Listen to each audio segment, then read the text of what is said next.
जिस मामले को लेकर मनीष कश्यप और सारण की दिघवारा पुलिस आमने सामने आ गई, हमने सोचा कि आपको उस मामले की पूरी कहानी बताई जाए कि सीआरपीएफ जवान के साथ पुलिस वालों ने क्या किया और पुलिस के मुताबिक सीआरपीएफ जवान ने और उसके परिवार और उसके करीबी लोगों ने मिलकर पूरे के पूरे थाने के साथ क्या किया, वो पूरी की पूरी कहानी दोनों पक्ष की आपके सामने रखी जाए। यह कहानी 15 मार्च की है, जिस दिन कुछ जगहों पर होली मनाई जा रही थी और कुछ जगहों पर उसके एक दिन पहले होली मना ली गई थी। बताया जाता है कि उस दिन सीआरपीएफ जवान राधे कृष्ण महतो होली खेल रहे थे। उसी दौरान थाना अध्यक्ष अंकित कुमार से उनके पड़ोसी की कहासुनी होती है, गाली गलौज होती है, हाथापाई की नौबत आ जाती है, तो वो छुड़ाने जाते हैं और इसी दौरान थाना अध्यक्ष अंकित कुमार उनको पीटते हैं, थाने में लेकर जाते हैं और उनकी पत्नी, उनके बच्चे सब किसी को पीटते हैं। ये पहला पक्ष, पहला आरोप। और पुलिस वाले क्या कहते हैं? उनका पक्ष है कि उस दिन शराब के नशे में राधे कृष्ण महतो जो है सीआरपीएफ जवान, वो पुलिस की गाड़ी के पास आकर वो कृत्य करते हैं जो नहीं करना चाहिए। उनको मनाया जाता है, समझाया जाता है, वो नहीं मानते और तब अंततः उनको थाने लेकर जाया गया। अब आपको पूरी कहानी आगे बताएंगे कि आखिरकार यह मामला इतना आगे कैसे बढ़ गया। आगे बातचीत करने से पहले हमारा नमस्कार स्वीकार करिए। हमारा नाम मोहित कुमार सिंह है। दरअसल दिघवारा में हुआ क्या था, दैनिक भास्कर अपनी रिपोर्ट में लिखता है कि पुलिस की बर्बरता सामने आई है। हम दैनिक भास्कर का एग्जैक्ट लाइन आपको बता रहे हैं। 15 मार्च को सीआरपीएफ जवान राधे कृष्ण महतो और थाना अध्यक्ष अंकित कुमार की वहां पर लड़ाई होती है। इसके बाद जो कहानी राधे कृष्ण महतो का पक्ष है, जो आम आदमी का पक्ष है, वो कहता है कि अंकित कुमार जो राधे कृष्ण महतो हैं और आसपास के कई अन्य लोग हैं और उनकी पत्नी, उनके बच्चे, महिलाओं तक को थाने में लेकर जाते हैं और थाने में उनकी पिटाई होती है। बकायदा इसका वीडियो वगैरह सामने आता है। मुख्यमंत्री, प्रधानमंत्री और राष्ट्रपति से सीआरपीएफ का वो जवान गुहार लगाता है और कहता है कि देखिए हम लोगों के साथ क्या हुआ है। और निरंकुश पुलिस का शासन का एक प्रकार से वो उदाहरण जब मीडिया के सामने आता है तो मीडिया ने इस पर लिखना और बोलना शुरू किया। इसी दौरान मनीष कश्यप के साथ साथ कई अन्य पत्रकारों ने इस पर सवाल उठाया और उन तमाम लोगों पर एफआईआर दर्ज हो गया। अब पुलिस का कहना है कि इसमें हमारा अपना भी पक्ष है। अब पुलिस का क्या पक्ष है जरा आप वो भी सुन लीजिए। पुलिस का कहना है कि उस दिन शराब के नशे में लोग थे, शराब के नशे में राधे कृष्ण महतो भी थे और उनको पकड़ कर लाया गया तो 50 से 60 लोग। प्रभात खबर अपनी रिपोर्ट में कहता है कि थाने पहुंच गए, लाठी डंडे से और पत्थर से पुलिस वालों को पीटा गया, पुलिसकर्मी भी घायल हुए। तो यह दूसरा पक्ष है कि आम आदमी जो थे, राधे कृष्ण महतो, जो वहां के आसपास के लोग थे, उन्होंने पुलिस की टीम पर हमला किया और यही मामला है छपरा के दिघवारा का। हमने दोनों पक्ष आपको एग्जैक्ट बता दिया है। अब इसी मामले को लेकर आज छपरा में पूरा का पूरा रण छिड़ गया।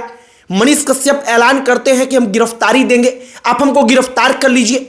तमाम पूरे बिहार भर से जो मनीष कश्यप के सपोर्टर हैं, जो मनीष कश्यप को फैंस हैं, वो पहुंचने लगते हैं और इन तमाम चीजों को लेकर पूरा का पूरा माहौल बन जाता है। एक और बात, मामला भारतीय जनता पार्टी का आ जाता है क्योंकि वो बार बार कहते हैं कि हम भारतीय जनता पार्टी से पहले इस्तीफा देंगे, इसके बाद हम आकर के गिरफ्तारी देंगे और यही मामला तुल पकड़ लेता है, आगे बढ़ जाता है। अब असल तौर पर जो उस दिन थाने में हुआ उसके बारे में दैनिक भास्कर अपनी रिपोर्ट में कहता है कि हमने फोन मिलाया था। फोन पर जब बातचीत हुई अधिकारी से तो उन्होंने, जब पिटाई के मामले पर पूछा गया कि महिलाओं के शरीर पर चोट का निशान है, जो दाग धब्बे पड़ गए हैं, उसके बारे में पूछा गया तो उन्होंने फोन यह कहकर काट दिया कि वो तो थाने में गए थे, तो अब आगे का काम महिला पुलिसकर्मी जाने। लेकिन अब आप एक बात समझिए, अगर कोई थाना अध्यक्ष है, दैनिक भास्कर अपनी रिपोर्ट में इस बात को कहता है कि थाना अध्यक्ष कहते हैं कि महिला पुलिसकर्मी जाने की मारा गया या नहीं मारा गया, लेकिन आप इस गंभीरता को समझिए कि थाना अध्यक्ष के भरोसे है। थाने के अंदर कोई बंद किया जाता है, उसके साथ अगर वाकई में बर्बरता होती है तो ये थानाध्यक्ष की जिम्मेदारी है या नहीं है? एक आम आदमी के नाते आप इसका जवाब दे सकते हैं। आपको लगेगा कि हां, ये तो थानाध्यक्ष की जिम्मेदारी है। वहां पर कई सारे नाम हैं जिनको उठाया गया, जिनको वहां पर जो आरोप लगा है उनके तरफ से कि हमको पुलिस ने प्रताड़ित किया, परेशान किया, पीटा, और पुलिस वालों का कहना है कि उन्होंने हम लोगों पर पत्थर मारा, लाठियां चलाई। लेकिन थानाध्यक्ष कहते हैं कि महिला पुलिसकर्मी जाने कि उनके साथ पिटाई हुई उनकी या नहीं हुई, किसकी? तो जो महिला थी परिवार की, उनके साथ। लेकिन हमें लगता है कि यह थानाध्यक्ष की जिम्मेदारी थी कि उनके थाने के अंदर क्या हुआ इसकी जानकारी तो कम से कम उनके पास रहे, कि उनके जूनियर जो हैं, जो उनके अपने अंडर में काम करने वाले कर्मचारी हैं, वो क्या कर रहे हैं, कम से कम इसकी रिपोर्ट तो उनके पास रहनी चाहिए। बाकी अब ये मामला आगे बढ़ा है तो इसको लेकर के खूब चर्चा हो रही है और कई सारे लोग इसको लेकर के सवाल भी उठा रहे हैं, कह रहे हैं कि पुलिस को आप शक्ति दीजिए, लेकिन इतनी शक्ति नहीं दीजिए कि पुलिस अपने मन से कुछ भी करने लगे। बाकी दिगवारा के मामले में अगर पुलिस के ऊपर पत्थर चला है तो हमें लगता है कि निश्चित तौर पर अगर शराब के नशे में सीआरपीएफ का जवान हो या कोई भी हो, अगर वो कुछ भी ऐसा करता है जो कृत्य ठीक नहीं है तो उसके ऊपर कार्रवाई होनी चाहिए। लेकिन कोई ऐसा कृत्य जो पुलिस भी करे, जो वाकई में स्वीकार नहीं किया जा सकता है कि महिलाओं के साथ उस प्रकार से उनकी पिटाई की गई, जो दैनिक भास्कर कहता है कि बर्बरता की गई, अगर ऐसा कुछ वाकई में हुआ तो इसको भी स्वीकार नहीं किया जा सकता। तो उस मामले में भी जो दोषी हैं उनके ऊपर भी कार्रवाई हो। बाकी अब आगे देखिए कि इस मामले में आगे क्या होता है। लेकिन फिलहाल मनीष कश्यप से जुड़ा हुआ पूरा का पूरा मामला था, तो हमने सोचा कि जिसकी चर्चा बड़ी तेज है, जो सोशल मीडिया पर माहौल बनाकर रखा हुआ है, एक ट्रेंड इस वक्त पर चल रहा है, हमने सोचा कि जरा उसके बारे में चर्चा किया जाए, बातचीत किया जाए और उसकी पूरी कहानी आपको बताई जाए कि छपरा दिगवारा का कांड क्या है, जिस मामले को लेकर के जो दिगवारा और सारण की पुलिस है और मनीष कश्यप के समर्थक, ये दोनों आमने सामने हैं। बाकी हमने पूरी कहानी आपको बताई है।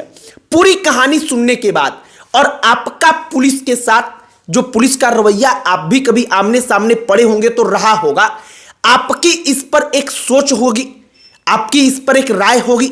आप अपना राय पुलिस के प्रति जो है वो आप कमेंट बॉक्स में लिखकर बता सकते हैं कि वाकई में क्या बिहार की पुलिस को या उत्तर प्रदेश या जहां जहां पर ये आरोप लगते हैं वहां की पुलिस को जनता के साथ फ्रेंडली कैसे होना है, जनता पुलिस से डरे नहीं बल्कि सहयोग करे, इस प्रकार का नेचर कैसे डेवलप करना है, क्या उसमें आपको भी वाकई में कोई कमी दिखती है?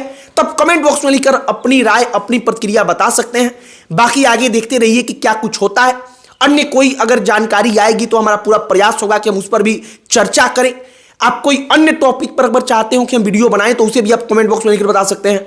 वीडियो यहीं पर समाप्त करते हैं। अंत में हमारा परिचय, हमारा नाम मोहित कुमार सिंह है। बहुत बहुत धन्यवाद।